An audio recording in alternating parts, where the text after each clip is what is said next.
नमस्कार। आज हम बात कर रहे हैं एशियाई शेरों की, खासकर गुजरात में जो उनकी स्थिति है, जो चुनौतियां हैं उस पर। और हमारी जानकारी इंडियन एक्सप्रेस के लेखों पर आधारित है। सुनने में तो देखिए काफी अच्छा लगता है कि गुजरात में शेर बढ़ गए हैं, करीब 900 बता रहे हैं। हाँ, 2020 से देखें तो कोई 32% ज्यादा, और उनका जो दायरा है जहां वो रहते हैं वो भी फैला है, 35,000 स्क्वायर किलोमीटर्स। पर सवाल यह है कि क्या बस इतनी ही कहानी है या कुछ और भी है इसमें? चलिए इसी में थोड़ा और गहरे उतरते हैं, समझते हैं कि ये बढ़ोतरी कैसे हुई और इसके साथ नई दिक्कतें क्या आ रही हैं। अगर हम पीछे देखें तो 1960s में तो 200 से भी कम शेर थे, सिर्फ गिर में। हाँ, और 1995 तक भी, मतलब संख्या 300 के आसपास ही थी। फिर शेर जंगल से बाहर निकलने लगे। बिल्कुल, और यहीं से मामला थोड़ा पेचीदा हो जाता है।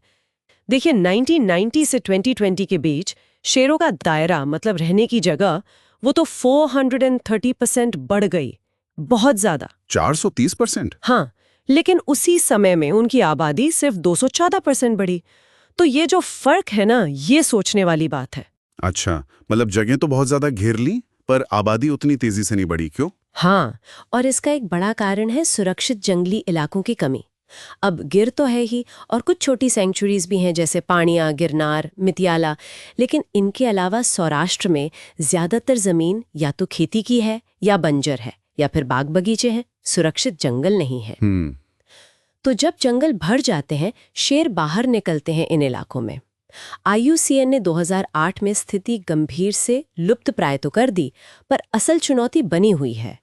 और चिंता की बात यह भी है, देखिए 2020 के जो आंकड़े थे, उनके हिसाब से गुजरात के सिर्फ 56% शेर ही असली वन क्षेत्रों में थे। सिर्फ आधे से थोड़े ज्यादा? हाँ, और घनत्व देखिए, जंगलों में 100 स्क्वायर किलोमीटर में करीब 15 शेर, और बाहर सिर्फ 1.65 शेर। ओह, ये तो बहुत बड़ा अंतर है। बिल्कुल, इससे साफ पता चलता है कि जंगल के बाहर का ज्यादातर इलाका शेरों के लिए परमानेंट घर बनने लायक, मतलब सुरक्षित नहीं है। और जब शेर इंसानी बस्तियों के पास, खेतों के पास रहने लगते हैं, तब असल मुश्किल शुरू होती है ना? बिल्कुल सही, खतरा बढ़ जाता है। बहुत सी मौतें तो ठीक से दर्ज भी नहीं हो पाती।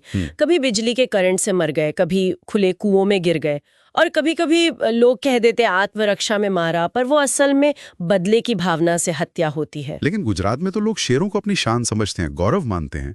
क्या उससे थोड़ी मदद नहीं मिलती साथ रहने में? मिलती है, काफी हद तक लोग बर्दाश्त करते हैं, ये सच है। लेकिन एक और बात है, लगातार बचाव कार्य, इलाज, इनसे शेर इंसानों के बहुत आदी हो गए हैं। मतलब डर कम हो गया है? हाँ, कह सकते हैं। और ये जो ज्यादा जान पहचान है, ये खतरनाक हो सकती है। कुछ शेरों में गुस्सा, आक्रामकता भी देखी गई है।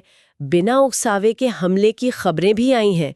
तो ये जो स्थिति है ना, ये इकोलॉजी के हिसाब से भी ठीक नहीं है, और समाज के लिए भी थोड़ी नाजुक है।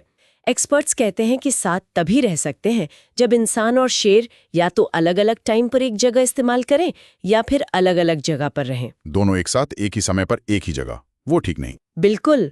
और एक और खतरा है, फेंके हुए मरे जानवरों को खाने से उनमें बीमारियां फैलने का डर भी रहता है। तो फिर आगे क्या? 2013 में सुप्रीम कोर्ट ने कहा था कि कुछ शेरों को मध्य प्रदेश भेजो, पर वो तो हुआ नहीं अब तक। 12 साल हो गए। हाँ, वो स्थानांतरण या रिलोकेशन नहीं हो पाया। फिर अगस्त 2020 में प्रोजेक्ट लायन शुरू हुआ। इसमें पहले तो मध्य प्रदेश और राजस्थान में भी 7 जगह सोची गई थी। अच्छा। हाँ, पर बाद में इसे सिर्फ गुजरात के स्थलों तक ही सीमित कर दिया गया। और इत्तेफाक देखिए, शेर खुद ही फैलते फैलते बरड़ा वन्य जीव अभयारण्य तक पहुंच गए हैं, जो उन प्रस्तावित जगहों में से एक था। सही कहा, वो खुद ही पहुंच गए। लेकिन बरड़ा का इलाका बहुत छोटा है, 200 स्क्वायर किलोमीटर से भी कम।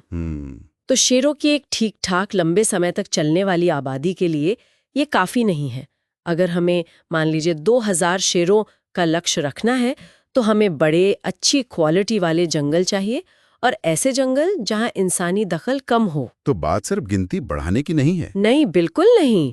उनके लिए सुरक्षित घर देना ज्यादा जरूरी है। तो कुल मिलाकर गुजरात में शेर बढ़े तो हैं, ये अच्छी बात है, लेकिन उनके फैलने से वो इंसानों के करीब आ रहे हैं, और इससे टकराव की, संघर्ष की नई चुनौतियां पैदा हो रही हैं।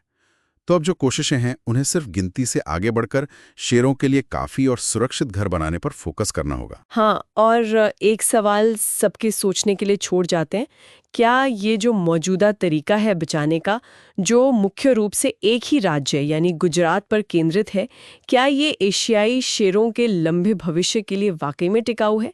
खासकर तब जब इंसानों से उनका टकराव और क्लाइमेट चेंज जैसे खतरे बढ़ते ही जा रहे हैं। हम उम्मीद करते हैं कि ये चर्चा यूपीएससी की तैयारी करने वालों और आम जानकारी रखने वालों दोनों के लिए फायदेमंद रही होगी। अगर आपको ये बातचीत पसंद आई तो प्लीज़ लाइक करें, सब्सक्राइब करें और अगर कोई सवाल हैं या आपके अपने विचार हैं तो नीचे कमेंट्स में ज़रूर बताएं। ये पूरा विश्लेषण इंडियन एक्सप्रेस में छपी जानकारी पर आधारित था। सुनने के लिए धन्यवाद।